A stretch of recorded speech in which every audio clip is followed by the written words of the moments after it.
Assalamualaikum students, I hope you are fine. Welcome to Psychology with Muqaddas. Today we are going to study lesson number 21, development of the nervous system, that is PSY 610, neurological basis of behavior.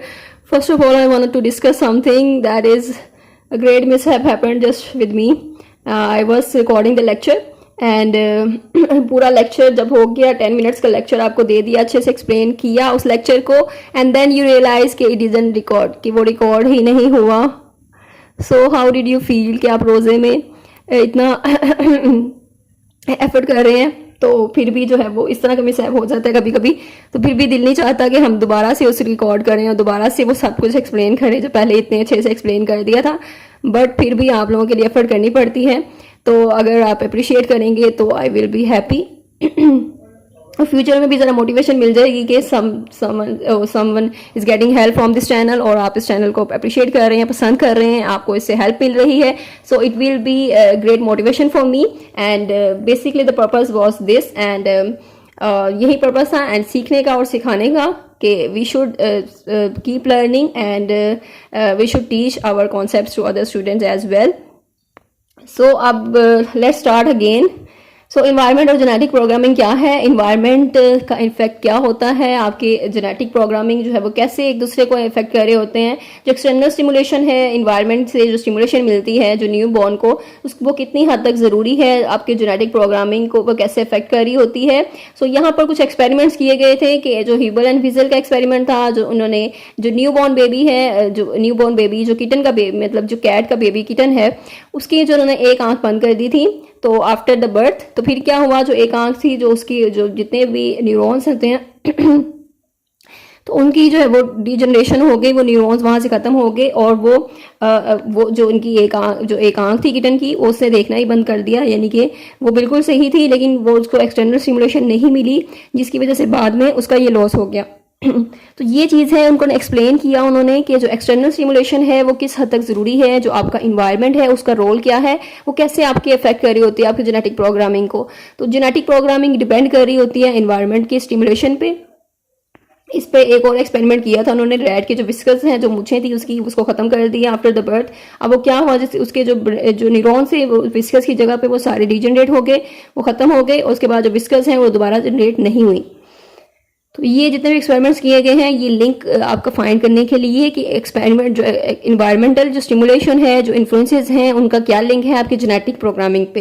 यानी कि gene तो वहाँ पर हैं, genetic programming है वहाँ पर है, तो वो आपकी जो जब तक एक्सटर्नल स्टिमुलेशन नहीं मिलेगी, जो इन्फ्लुएंस नहीं होगा उसका, तो आपकी उस तरह से वो जो जेनेटिक प्रोग्रामिंग है वो भी उस तरह से वर्क नहीं करेगी.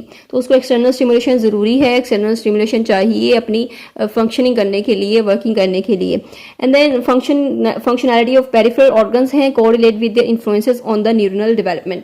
तो यहाँ पर देखें एक्सपेरिमेंट्स किया था मर्जेनिक ने, और उन्होंने भी एक्सपेरिमेंट किए हैं एक्सटर्नल स्टिमुलेशन को लेकर कि उसके वो कैसे इफेक्ट होता है, ब्रेन की डेवलपमेंट कैसे इफेक्ट होती है उससे. तो मंकीज़ के हैंड को उन्होंने ज्वाइन कर दिया, फिंगर्स को ज्वाइन कर दिया, और जो फिंगर्स ज्वाइन हुई थी वहाँ पर ब्रेन का जो एरिया भी है वो मर्ज हो गया था, वो एक ही मतलब काम कर रहा था एक ही तरह से. जबकि जो सेपरेट ब्रेन के एरियाज हैं हर पार्ट के लिए, हर बॉडी पार्ट के लिए, तो हर फिंगर के लिए सेपरेट बॉडी पार्ट था, लेकिन ब्रेन एरिया था. अब जो उन्होंने फिंगर्स जो है मर्ज की हैं, तो ब्रेन का जो एरिया है वो भी मर्ज हो गया है, तो उसकी फंक्शनिंग जो है वो कोलैबोरेट कर गई है. तो ये चीज़ थी कि जो एक्सटर्नल स्टिमुलेशन है वो कैसे आपके ब्रेन की इफेक्ट करती है, ब्रेन के एरियाज को इफेक्ट करती है, ब्रेन की फंक्शनिंग को इफेक्ट करती है, आपकी ब्रेन डेवलपमेंट पे कितना इफेक्ट होता है उसका. जो न्यू बॉर्न बेबी हैं उनका जो मोस्टली तो सारी स्टिमुलेशन मिलेगी, देन ही वो प्रॉपर जो है उनकी सेल की ग्रोथ होगी, सेल फंक्शंस जो है उनके प्रॉपर होंगे उस तरह से. तो ये सारी चीज़ें देन मोस्ट इंपॉर्टेंट क्वेश्चन हैं यहाँ पे, और ये क्वेश्चन आपके एग्जाम्स में भी आ सकते हैं कि जो ब्रेन है क्या प्री प्रोग्राम्ड है, कि उनकी जो ग्रो है ब्रेन जो है प्री प्रोग्राम है, उसकी ग्रोथ होती है, तो यानी कि वो डेवलप करता है स्पेसिफिक फंक्शंस को, या फिर इज द ब्रेन अफेक्टेड, या ब्रेन अफेक्टेड होता है बाहर जो आउटसाइड इन्फ्लुएंसेस हैं या इंटरफेरेंस हैं जो वो अफेक्ट कर रही होती है ग्रोथ को. तो ये मेन क्वेश्चंस हैं. तो इसका आंसर क्या हो सकता है, I hope you know that कि बिकॉज ऑफ दिस लेक्चर मैंने आपको एक्सप्लेन किया अभी कि एक्सटर्नल स्टिमुलेशन कितनी ज़रूरी होती है, जो ऐसे इन्वायरमेंटल स्टिमुलेशन है वो कितनी ज़रूरी है आपके जेनेटिक प्रोग्रामिंग के वर्किंग के लिए. So yes, this is important. Answer is yes कि एक्सपेरिमेंट किया गया। यहाँ पे मरीगैनका ने एक्सपेरिमेंट किया था कि जो आपके जो उन्होंने एम्ब्रियोनिक न्यूरोनल कनेक्शंस पे एक्सपेरिमेंट किए हैं, जब आप जो है यूट्रस में एम्ब्रियोनिक जो स्टेज होती है वहाँ पर, और उसके बाद जो वो कैसे फंक्शन कर रहे होते हैं और जो ब्रेन जो एक्सटर्नल स्टिमुलेशन है वो कैसे इफेक्ट कर रही होती है आपके ब्रेन की डेवलपमेंट को। और दूसरी भी हैं, विजल का एक्सपेरिमेंट है, ह्यूबल विजल का एक्सपेरिमेंट है, और उन्होंने भी ब्रेन सेल्स को इस तरह एक्सपेरिमेंट्स किए थे कि जो आपकी जो एक्सटर्नल सिमुलेशन है ये सब कुछ, और इस पैराग्राफ को आपने जस्ट रीड करना है। एंड देन जो भी रिजल्ट्स आए हैं, जो हमारे पास जो फाइंडिंग्स आई हैं वो क्या हैं, जो लेसन्स जो हमने लिया है वो क्या था इसमें, वो ये है कि ब्रेन डेवलपमेंट जो होती है, आउटसाइड इन्फ्लुएंसेस होते हैं वो दोनों ही इंटरेक्ट कर रहे होते हैं आपस में, ठीक है, और दोनों ही इंपॉर्टेंट हैं for the development of the nervous system. तो जब तक एक्सटर्नल स्टिमुलेशन नहीं होगी, आउटसाइड इन्फ्लुएंसेस नहीं होंगे, तब तक वो उसके नर्वस सिस्टम जो है वो डेवलप नहीं होगा।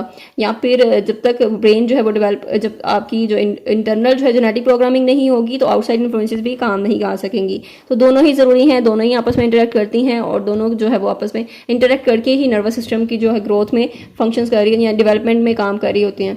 तो ये अब नेक्स्ट पॉइंट्स हैं टू पॉन्डर, यानी थिंक कि आपकी उसमें सोचें and take away. What about adults? अच्छा, यहाँ हमने डिस्कस कर लिया कि आपके जो न्यू बॉर्न बेबीज हैं वो कैसे इफेक्ट हो रहे होते हैं, उनकी ब्रेन की डेवलपमेंट कैसे इफेक्ट हो रही होती है एक्सटर्नल स्टिमुलेशन से। तो नेक्स्ट है हमारे पास कि ब्रेन, एडल्ट की जो ब्रेन है वो भी इसी तरह से इफेक्ट होती है। तो न्यूरोजेनेसिस जो है वो पॉसिबल है कि जो न्यूरॉन्स हैं वो उनकी डेथ हो जाए, या वो न्यूरॉन्स जो है वो डाई ऑफ हो जाएं एडल्ट ब्रेन में, उसकी जगह न्यूरॉन्स जो है वो वहाँ पर आ जाएं, वो ग्रो करें। तो इज़ दिस पॉसिबल? तो पहले तो जो अर्लियर स्टडीज़ थी वो उनके लिए तो यही था कि पॉसिबल नहीं था कि न्यूरॉन्स जो है वो डीजनरेट हों, बिकॉज एडल्ट ब्रेन में वो सब कुछ कनेक्शंस फॉर्म हो चुके होते हैं, सेल्स जो है अपनी प्लेस यानी कि अपनी लोकेशन पर जा चुके होते हैं, तो वो सारी उनकी फंक्शनिंग स्टार्ट हो चुकी होती है। तो क्या ये पॉसिबल है कि सेल्स जो है वो उनकी डेथ हो और दोबारा से वो रीजनरेट हो जाए? तो पहले एविडेंस था कि नहीं पॉसिबल। देन नेक्स्ट एविडेंस है हमारे पास, जो न्यू एविडेंस है वो ये कहते हैं कि रीजनरेशन ऑफ जो रीजनरेशन है न्यूरॉन्स की वो पॉसिबल है एडल्ट ब्रेन में, यानी कि जो न्यूरॉन्स की जिनकी डेथ होती है उसके बाद न्यू न्यूरॉन्स जो हैं वो उसकी प्लेस पर आ सकते हैं। यहाँ पर उन्होंने कुछ एग्जांपल्स से इसको प्रूव किया है, और यही बताया है कि आपके जो न्यूरॉन्स हैं वो कैसे बिल्डअप होते हैं, अगेन बिल्डअप होते हैं, जो आपके हायर ऑर्डर फंक्शंस हैं वो कैसे हेल्प आउट कर रहे होते हैं, यानी कि वो किस तरह आपकी स्पेस बनाते हैं, या फिर न्यूरॉन्स जो दूसरे जो है वो जिनकी डेथ होती है उसकी जगह न्यू न्यूरॉन्स आते हैं।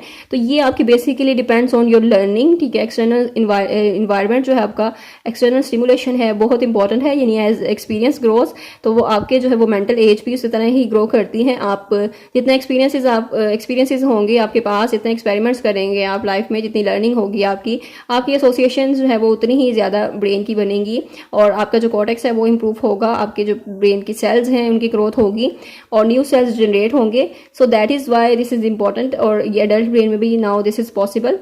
और early embryonic development quick summary, यहाँ पर ये इंपॉर्टेंट है, एमसीक्यूज में भी इंपॉर्टेंट है। जो अर्ली जो एम्ब्रियोनिक डेवलपमेंट होती है उसमें जो भी चीज़ें जो बन रही हैं, जो ऑर्गन्स बन रहे हैं हमारे, वो कितनी देर में बनते हैं। कार्डियोवैस्कुलर है, नर्वस सिस्टम है जिसमें हार्ट है, फर्स्ट जो है वो आपका नर्वस सिस्टम रिफ्लेक्स है, स्वेलोइंग है, स्ट्रेचिंग मूवमेंट्स हैं, सकिंग डेवलपमेंट है, 20,000 न्यूरॉन्स पर मिनट है। यानी कि आपने वो ये इसकी ड्यूरेशन जो है वो अच्छे से देख लेनी है, बिकॉज एमसीक्यूज में आ सकते हैं कि हार्ट जो है वो कितने ड्यूरेशन में वो फॉर्म होता है। एंड देन न्यू बॉर्न की क्या है, पोस्ट नेटल डेवलपमेंट क्या है, उसकी ग्रोथ क्या है। सो न्यू बॉर्न जो होते हैं उनका ब्रेन वेट क्या होता है, ब्रेन की लेयर्स कितनी होती हैं, सेल डेंसिटी क्या है, और माइलिनेशन कितनी होती है। एडल्ट ब्रेन में भी ब्रेन वेट कितना होता है, ये भी एमसीक्यूज में इंपॉर्टेंट है। और एडल्ट ब्रेन के ब्रेन वेट क्या है, ब्रेन लेयर्स कितनी हैं, सेल डेंसिटी क्या है।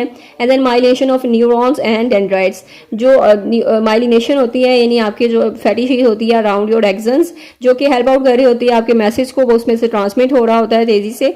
तो ये सारी चीज़ें, डेंड्राइट्स जो है वो कैसे बनते हैं, और न्यूनेट के जो ब्रेन में है वो इतना लॉन्ग प्रोसीजर होता है उनका, यानी कि उनको ज़्यादा टाइम रिक्वायर्ड होता है, वो बिल्कुल सब कुछ जो है वो न्यूली फॉर्म हो रहा होता है, आपके सेल्स न्यूली फॉर्म होते हैं। देन एक्सन की माइलेशन जो है वो डेंड्राइट्स जो हैं उनकी जो न्यूरॉन्स हैं उनकी प्रोजेक्शंस होती हैं, तो वो सारा कुछ जो है वो उस पर टाइम रिक्वायर्ड होता है as compare to your adult brain. Adult brain में ये सब कुछ हो चुका होता है तो उन पर इतना टाइम रिक्वायर्ड नहीं होता।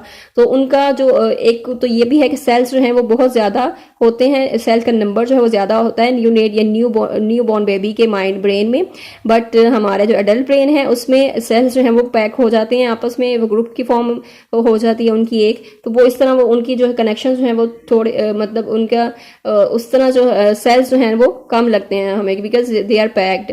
एंड देन जो स्मॉलर जो ब्रेन है, जो आपका जो न्यू बॉर्न बेबी का ब्रेन है, उसका जो ब्रेन वेट है वो भी स्मॉल होता है, उसके कनेक्शंस भी कम होते हैं, जबकि एडल्ट ब्रेन में वो इस तरह से इंक्रीज हो चुका होता है, उसका वेट भी इंक्रीज हो जाता है और उसका जो इंक्रीज होता है सेल्स कनेक्शंस भी वो भी इंक्रीज हो चुके होते हैं। So this is the lecture.